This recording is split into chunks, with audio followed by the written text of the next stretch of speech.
സുഹൃത്തുക്കളെ എല്ലാവർക്കും നമസ്കാരം. ഇൻഫോ മീഡിയ വ്ളോഗിൻ്റെ പുതിയൊരു വീഡിയോയിലേക്ക് പ്രിയപ്പെട്ട സുഹൃത്തുക്കൾക്ക് സ്വാഗതം. വളരെ പ്രധാനപ്പെട്ട ഒരു അറിയിപ്പാണ്. ക്ഷേമ പെൻഷൻ വാങ്ങുന്ന എല്ലാ ആളുകളും അറിഞ്ഞിരിക്കേണ്ട വളരെ പ്രധാനപ്പെട്ട അറിയിപ്പ് ഇന്നത്തെ വീഡിയോയിൽ ഉൾപ്പെടുത്തുന്നുണ്ട്. നമുക്കറിയാം, ഇലക്ഷൻ കഴിഞ്ഞു. അതായത് ഈ പ്രാവശ്യത്തെ ഇലക്ഷൻ കഴിഞ്ഞ് റിസൾട്ടും വന്നു. 3000 രൂപയാണ് ക്ഷേമ പെൻഷൻ. അപ്പോൾ വളരെ പ്രധാനപ്പെട്ട ചില കാര്യങ്ങൾ നിങ്ങൾ ഓർപ്പിക്കുകയാണ്. ക്ഷേമ പെൻഷൻ വാങ്ങുന്ന എല്ലാ ആളുകളും ശ്രദ്ധിച്ചിരിക്കേണ്ട വളരെ പ്രാധാന്യം അറിയിക്കുന്ന അറിയിപ്പുകൾ ഇന്നത്തെ വീഡിയോയിലുണ്ട്. വീഡിയോ ലൈക്ക് ചെയ്യുക. ചാനൽ ആദ്യമായിട്ട് കാണുന്ന സുഹൃത്തുക്കൾ നമ്മുടെ ചാനൽ ഒന്ന് സബ്സ്ക്രൈബ് ചെയ്യുക. ഫേസ്ബുക്ക് വഴി വീഡിയോ കാണുന്നവർ ഫേസ്ബുക്ക് പേജ് കൂടി ഫോളോ ചെയ്യുക. വിശദമായിട്ടുള്ള അറിയിപ്പ് ഒന്ന് പരിശോധിക്കാം. നമ്മുടെ സംസ്ഥാനത്ത് ഇലക്ഷൻ കഴിഞ്ഞതിന് ഇപ്പോൾ മുഖ്യമന്ത്രിയെ തിരഞ്ഞെടുക്കുന്ന ഒരു സമയമാണ്. പക്ഷേ അധികാരത്തിൽ വന്നിരിക്കുന്നത് UDF സർക്കാരാണ്. UDF സർക്കാർ അധികാരത്തിൽ വന്നു കഴിഞ്ഞാൽ 1 മാസത്തിനുള്ളിൽ തന്നെ ക്ഷേമ പെൻഷൻ്റെ വർധനവ് ഉണ്ടാകും എന്നുള്ളത് മുൻപ് തന്നെ പറഞ്ഞിരുന്നതാണ്. പൊതുജനങ്ങൾ പ്രത്യേകം മനസ്സിലാക്കേണ്ട കാര്യം, പറഞ്ഞിരിക്കുന്ന വാഗ്ദാനങ്ങൾ നിറവേറ്റാനുള്ളതാണ്. അത് പ്രത്യേകം ചോദിക്കണം. ഞാൻ മുൻപ് തന്നെ പറഞ്ഞിരുന്നതാണ്. തീർച്ചയായിട്ടും ക്ഷേമ പെൻഷൻ വർദ്ധിപ്പിക്കാനുള്ള നടപടി ഉണ്ടാകുമെന്നുള്ളതാണ് റിപ്പോർട്ട്. പക്ഷേ ഇതിനുള്ള പണം എവിടെ എന്നുള്ളത് ഒരു ചർച്ചയായിട്ട് തന്നെ, അല്ലെങ്കിൽ ഒരു സംശയമായിട്ട് തന്നെ നിലനിൽക്കുകയാണ്. അതുപോലെ തന്നെ ക്ഷേമ പെൻഷനുമായി ബന്ധപ്പെട്ട് ചില കാര്യങ്ങൾ നമ്മൾ പുതിയതായിട്ട് ശ്രദ്ധിക്കേണ്ടതായിട്ടുണ്ട്. പണം കൂടുതലായിട്ട് കണ്ടെത്തേണ്ടി വരുന്ന സാഹചര്യമായതുകൊണ്ട് തന്നെ കർശന നടപടികൾ ഉണ്ടാവുകയാണ്. ക്ഷേമ പെൻഷൻ വാങ്ങിക്കുന്ന അനർഹരെ കൂടുതലായിട്ട് പുറത്താക്കുന്നതുമായി ബന്ധപ്പെട്ടുള്ള നടപടികൾ ഉണ്ടാകുമെന്നുള്ള കാര്യത്തിൽ യാതൊരു സംശയവും വേണ്ട. കൂടുതലായിട്ടും ഏറ്റവും അർഹതയുള്ള ആളുകളെ മാത്രം ലിസ്റ്റിൽ ഉൾപ്പെടുത്തും.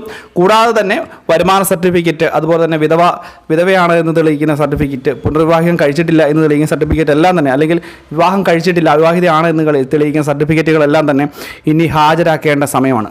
പ്രധാനമായിട്ട് വരുമാന സർട്ടിഫിക്കറ്റ് നമുക്കറിയാം, കഴിഞ്ഞ സമയങ്ങളിൽ തന്നെ മസ്റ്ററിങ്ങിൻ്റെ സമയത്തും അതിനുമൊക്കെ മുമ്പായിട്ട് തന്നെ വരുമാന സർട്ടിഫിക്കറ്റ് ഹാജരാക്കുന്നതുമായി ബന്ധപ്പെട്ട് വലിയ പ്രശ്നങ്ങളൊക്കെ ഉണ്ടായിരുന്നു. അതുകൊണ്ട് കർശന നടപടികളിലേക്ക്, നിയമവശങ്ങളിലേക്കൊക്കെ പോകുന്ന സാഹചര്യം ഉണ്ടാകും. അർഹതയില്ലാത്ത ആളുകൾ യാതൊരു കാരണവശാലും ഈ ഒരു ആനുകൂല്യം കൈപ്പറ്റരുത് എന്നുള്ളൊരു കാര്യം ഒന്നുകൂടി ഞാൻ ഓർപ്പിക്കുകയാണ്.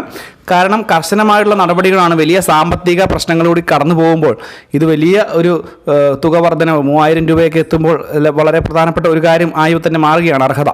കൂടാതെ തന്നെ ഈ മാസം മുതൽ 3000 രൂപ ലഭിക്കുമോ എന്നുള്ള കാര്യങ്ങളൊക്കെയാണ് പലരും ചോദിക്കുന്നത്. പ്രത്യേകം മനസ്സിലാക്കേണ്ടത്, ഇപ്പോൾ സർക്കാർ അധികാരത്തിൽ വന്നിട്ടില്ല. ഇപ്പോഴും കാവൽ സർക്കാരാണ് തുടരുന്നത്. അതുകൊണ്ട് തന്നെ അടുത്ത മാസത്തോടു കൂടിയൊക്കെ ഈ ഒരു പെൻഷൻ്റെ വർധനവുമായി ബന്ധപ്പെട്ടുള്ള നടപടിക്രമങ്ങൾ ഇപ്പോൾ അധികാരത്തിൽ വന്നിരിക്കുന്ന UDF സർക്കാർ നടത്തുകയുള്ളൂ എന്നുള്ളൊരു കാര്യം എല്ലാവരും ഒന്ന് പ്രത്യേകം മനസ്സിലാക്കി വെക്കണം. പക്ഷേ ഏറ്റവും പ്രധാനപ്പെട്ട കാര്യം, ഇതിനൊക്കെയുള്ള പണം എവിടെ നിന്ന് കണ്ടെത്തുമെന്നുള്ളതാണ്. വീണ്ടും കടത്തിന് മുകളിൽ കേരളം വീണ്ടും ഇപ്പോൾ തന്നെ 6 ലക്ഷം കോടി രൂപയ്ക്ക് മുകളിലാണ് കേരളത്തിൻ്റെ പൊതുകടം. അത് വീണ്ടും ഉയർന്ന് ഈ ഒരു ഇതുപോലെയുള്ള വർധനവൊക്കെ കാരണം കടമെടുത്തുകൊണ്ട് നടത്തുകയും വരുമാനം കൂടുതലായിട്ട് കിട്ടാതെ വരികയും ചെയ്യുന്ന സാഹചര്യത്തിൽ കർശനമായിട്ടുള്ള സാമ്പത്തികമായിട്ടുള്ള അച്ചടക്കം പാലിച്ചില്ലെങ്കിൽ സംസ്ഥാനം വലിയ ബുദ്ധിമുട്ടിലേക്ക് പോകുന്ന സാഹചര്യം ഉണ്ടാവും. നമുക്ക് പണ്ട് ശ്രീലങ്കയിലൊക്കെ സംഭവിച്ചത് നമുക്കൊക്കെ അറിയാം. പക്ഷേ അത് അങ്ങനെയുള്ള കാര്യങ്ങൾ സംഭവിക്കില്ല എന്നുണ്ടെങ്കിൽ പോലും ആ ഒരു അവസ്ഥകൾ നമ്മൾ തീർച്ചയായിട്ടും മനസ്സിലാക്കി വെക്കേണ്ടതാണ്.